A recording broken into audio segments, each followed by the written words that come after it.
Blended learning, the flipped classroom model.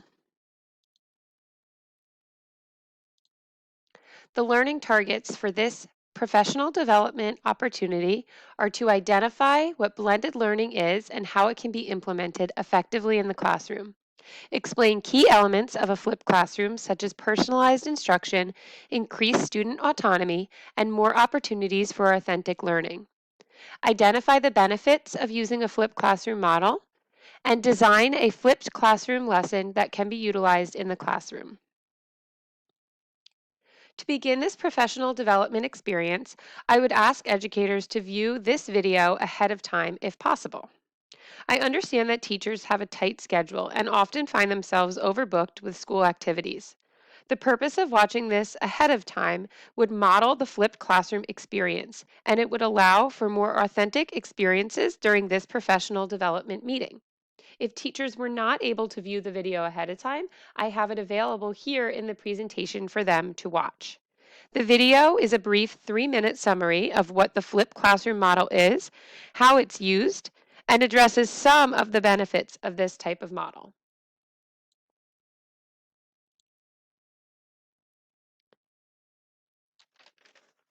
Once I have ensured that all teachers have viewed the video, I would lead an open discussion beginning with 3 guided questions before opening the floor to teacher feedback.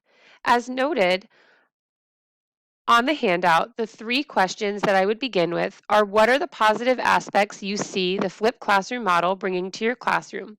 What are the challenges you see when imagining this model in your classroom? And what support would you need from administration in order to achieve this type of learning environment? I think these questions will allow for flexibility for teacher response. It shows teachers that you're looking for the positives and you're looking for the benefits behind this, but you're also giving them the opportunity to voice their opinion and address the challenges ahead of time that they see this incorporating into their classroom setting.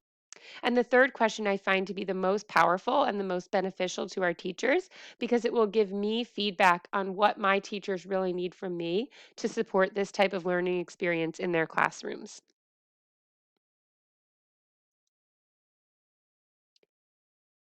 It's important to understand what blended learning is before getting started, and also what blended learning is not.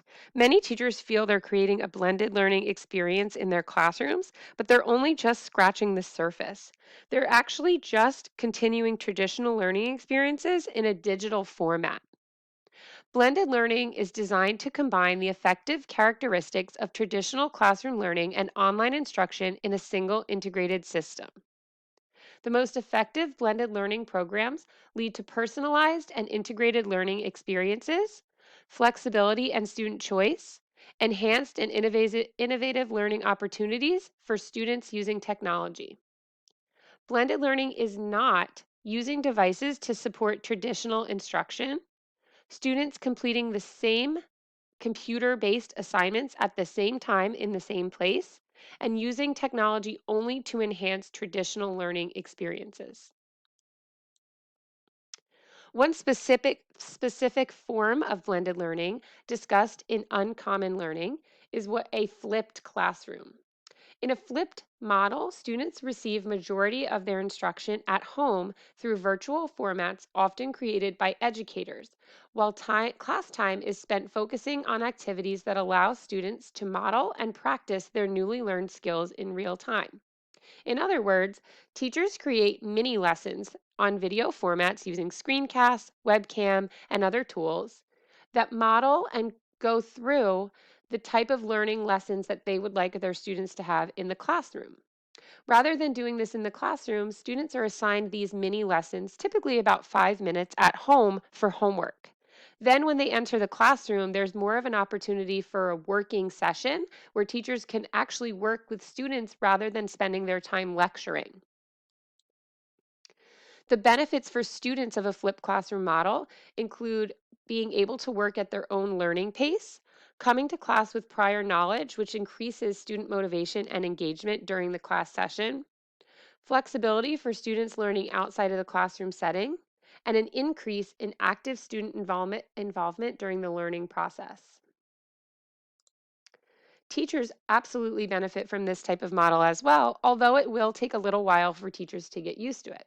Some of the benefits include increased opportunities to reinforce skills with students in real time, more class time for authentic learning experiences, a greater opportunity for personalized student lessons. A plethora of resources and tools are already available for teachers to create innovative lessons, so they don't have to start from scratch. And convenient tech tools are available to support differentiated and personalized instruction so that they can reach individual student needs in their classroom.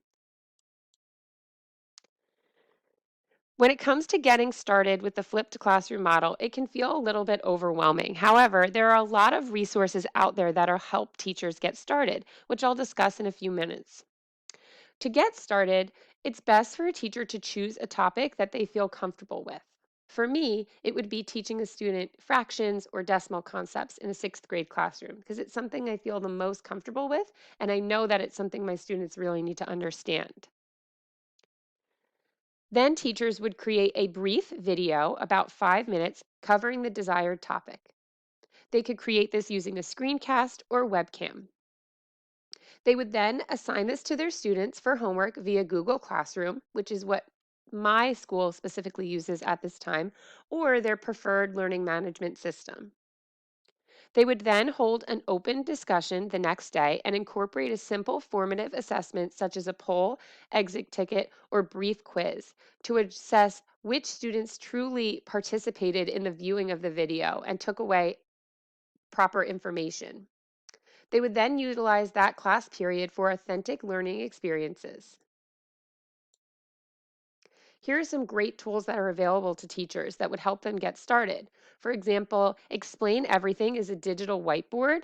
There is also Miro available. These are great tools for math. So teachers can voice over a whiteboard screen while they write out the tools and, the skills that they would like their students to use. Screencast-O-Matic, which I'm using right now, is a great free tool and has unlimited screen recording time. So educators can go through a presentation just like this, or show something on their screen and voice over, or include a webcam experience so that their learners can hear their voice and view the content on the screen. Flipgrid's a great reflective video experience for students.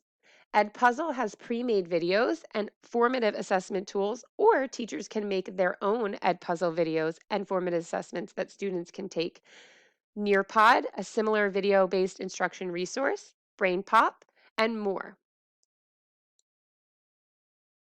I would then show my teachers a tutorial on how to use Screencast-O-Matic. I created this screencast tutorial to help educators get started. I also incorporated a screencast of using um, this type of whiteboard experience for math teachers. It's called Explain Everything Whiteboard app, and it just goes over how to create this type of learning experience for your students and some of the benefits that I have found in my classroom. At the After all of this review has been done, I would provide teachers with the rest of the time to create their own flipped classroom lesson. So I would ask educators to work with their content area colleagues to collaborate on some ideas and concepts they think that would be great to get started with. And then they would be able to use this time for authentic experiences to create lessons that they could actually use in their classrooms. And I would be available to work with them and assist them for anything that they need. Here's additional links to the screencasts created that would support tutorials for this presentation. And here is a list of the resources that I utilized for this presentation. Thank you so much for watching.